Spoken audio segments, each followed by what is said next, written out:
EVM machine के द्वारा मतगणना की प्रक्रिया सरल और तीव्र हो गई है। ईवीएम मतदाता के द्वारा दिए गए प्रत्येक मत का अभ्यर्थीवार सही रिकॉर्ड रखती है। इस बार भारत निर्वाचन आयोग के द्वारा ईवीएम मशीन में बीयू और सीयू के साथ वीवीपैट मशीन भी जोड़ा गया है। वीवीपैट में मतदाता के द्वारा डाले गए मत के साथ मत पर्चियां भी सील्ड कंपार्टमेंट में जारी होती है। जमा मत पर्चियों की गणना भी की जा सकती है। गणना के दौरान प्रत्येक विधानसभा क्षेत्र से किसी मशीन का चयन रैंडमली किया जाएगा और उस मशीन के वीवीपैट में जारी मत पत्रों की गणना की जाएगी। मतगणना का स्थान, दिन और समय पूर्व से निर्धारित होता है, जिसकी लिखित सूचना हमें अभ्यर्थी तथा उसके निर्वाचक अभिकर्ता और राजनीतिक दल को पूर्ण रूप से लिखित में देनी चाहिए। मतगणना हेतु निर्धारित समय में सबसे पहले डाक मतपत्रों का गणना एक पृथक टेबल पर शुरू की जाती है। डाक मतपत्रों की गिनती शुरू होने के आधे घंटे के पश्चात प्रत्येक मतदान केंद्र में डाले गए मतों की गिनती सीयू के माध्यम से की जाएगी।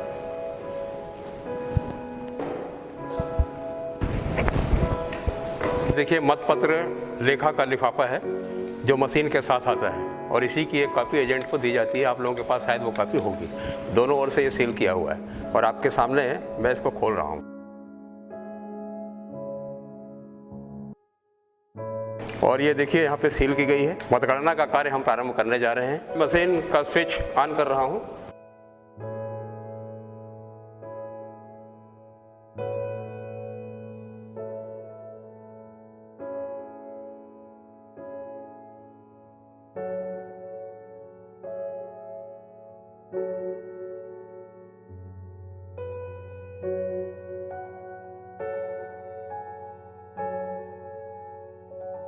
ईवीएम इज रेडी, मतलब ईवीएम तैयार है परिणाम के लिए। और अब हम इस सील को निकालेंगे मतगणना के लिए।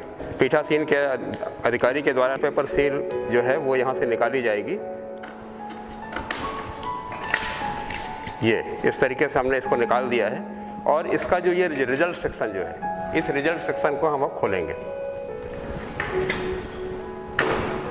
ये देखिए, ये मैंने रिजल्ट सेक्शन को खोला है और अब मतगणना के लिए हमको जो रिजल्ट बटन होता है, ये यहाँ पे रिजल्ट बटन होता है। ये देखिए, ये मैंने रिजल्ट सेक्शन को खोला है और अब मतगणना के लिए हमको जो रिजल्ट बटन होता है, ये यहाँ पे रिजल्ट बटन होता है। इस रिजल्ट बटन पर काम करना है। इस बटन को दबाएंगे तो मशीन जो है रिजल्ट का यहाँ पर प्रदर्शन करना प्रारंभ करेगी। मैं अब रिजल्ट का बटन दबा रहा हूँ।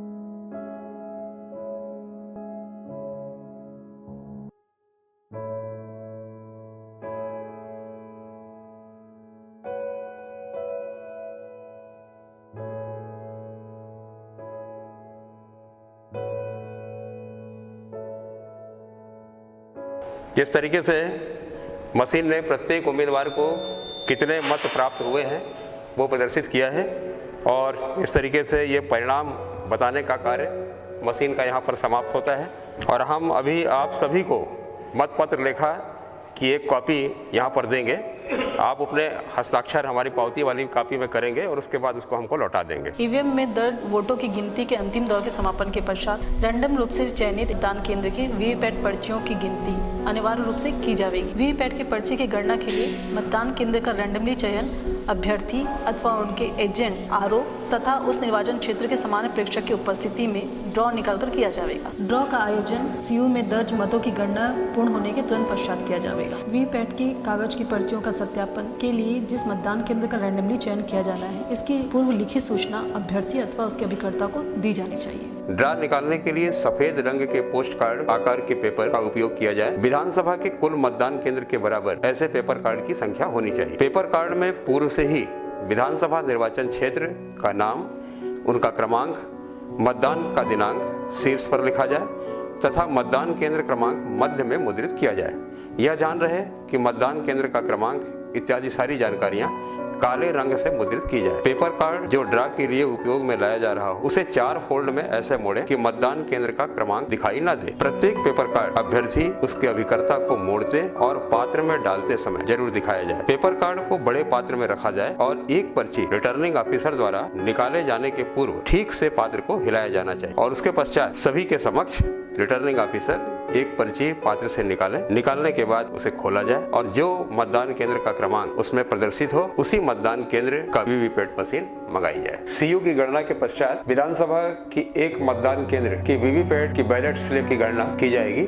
सबसे पहले जो बाह्य आवरण का जो बॉक्स होता है इसकी सील काटी जा रही है और काटने के बाद बॉक्स से वीवीपैट की मशीन को बाहर निकाला गया। वीवीपैट मशीन पर भी पीठासीन अधिकारी के द्वारा सीलिंग की कार्यवाही की जाती है। मतपत्र लेखा मशीन के साथ ही होता है। वीवीपैट की सील निकालने के पहले मतपत्र लेखा से मशीन की पहचान संख्या का मिलान करना बहुत आवश्यक होता है। एजेंट और अभ्यर्थी को भी दिखा दें कि मतपत्र लेखा में जो वीवीपैट की पहचान संख्या दर्ज की गई है वही वीवीपैट की मशीन यहाँ पर हमारे सामने लाई गई। जो सील किया गया है सील को हम निकालेंगे, तोड़ेंगे। ड्रॉप बॉक्स की सील जहां पर पर्चियां इकट्ठी होती हैं उठाकर दिखा दिया जाए कि खाली ड्रॉप बॉक्स है, निकाली गई और ये पर्चियों को निकालने का कार्य वहां से हम करेंगे। ध्यान रखें कि सभी पर्चियां ड्रॉप बॉक्स से निकाल ली जाएं, कोई भी पर्ची अंदर शेष न रहे। उसे दिखाया भी जाए अभ्यर्थी और एजेंट को ये कोई भी पर्ची उसमें शेष नहीं है। पर्चियों को कंटेनर में रखा जाए। प्रत्येक अभ्यर्थी के अलग अलग खंड बनाए जाते हैं जहाँ पर उन पर्चियों को संकलित किया जाता है गणना के लिए। जो 7 पर्चियां निकलेंगी, देखिए 7 पर्चियां इसमें मशीन की सेल्फ चेक का जो स्टेटमेंट होता है ये 7 पर्चियां होती हैं। इन 7 पर्चियों को अलग कर लें, ये काउंटिंग में शामिल नहीं होती है। और अब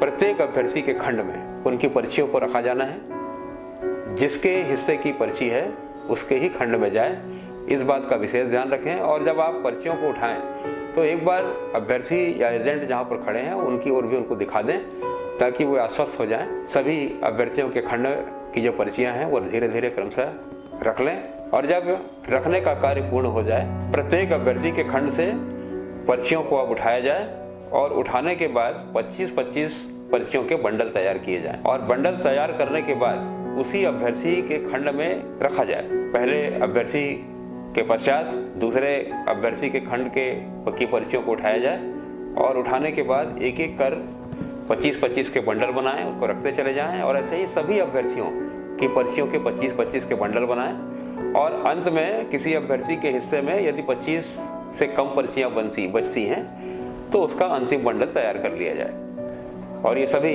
अभ्यर्थियों के बंडल तैयार हो चुके हैं और उसके बाद अब बारी है काउंटिंग की। एक एक अभ्यर्थी के खंड की पर्चियों को निकालें। 25-25 का बंडल हमने तैयार किया हुआ है और उसकी अब गणना प्रारंभ करें। इस तरीके से की जाएगी और अंत में जो शेष पर्चियां बच जाएंगी उनकी गणना अलग से कर ली जाएगी और उसमें रबर लगा दिया जाएगा। ऐसे ही दूसरे अभ्यर्थी के खंड की पर्चियां निकालें और गणना करें। शेष सभी अभ्यर्थियों की गणना इस तरीके से की जाएगी और क्रमशः मतपत्र लेखा के भाग 2 में इसकी प्रविष्टि करते चले जाएं। यह परिणाम पत्रक होता है और परिणाम पत्रक में जितनी पर्चियों की गणना हमने की है प्रत्येक अभ्यर्थी के हिस्से में उतनी पर्चियों की संख्या दर्ज कर ली जाए। परिणाम पत्रक तैयार होने के पश्चात अब बारी होती है कि जो पर्चियां हमने निकाला था, जिस तरीके से निकाला था, रबर को हटा दें और रबर हटाने के बाद सारी पर्चियों को फिर से ड्रॉप बॉक्स में उसी तरीके से रख दें। इस बात का ध्यान रखें कि कोई भी पर्ची बाहर ना हो। सभी पर्चियों को सावधानी पूर्वक उठाकर ड्रॉप बॉक्स में रख लें और अब फिर से ड्रॉप बॉक्स को हमको सील करना है। एड्रेस टैग पर एजेंट और अभ्यर्थी जो वहाँ पर उपस्थित हैं उनके हस्ताक्षर जरूर करा लें। ड्रॉप बॉक्स को सील करने की कार्यवाही करें। एड्रेस टैग लगाकर चपड़े की सहायता से उसको सील कर दें और इस तरीके से वीवीपैट के ड्रॉप बॉक्स की पर्चियों की गणना की कार्यवाही पूर्ण हुई।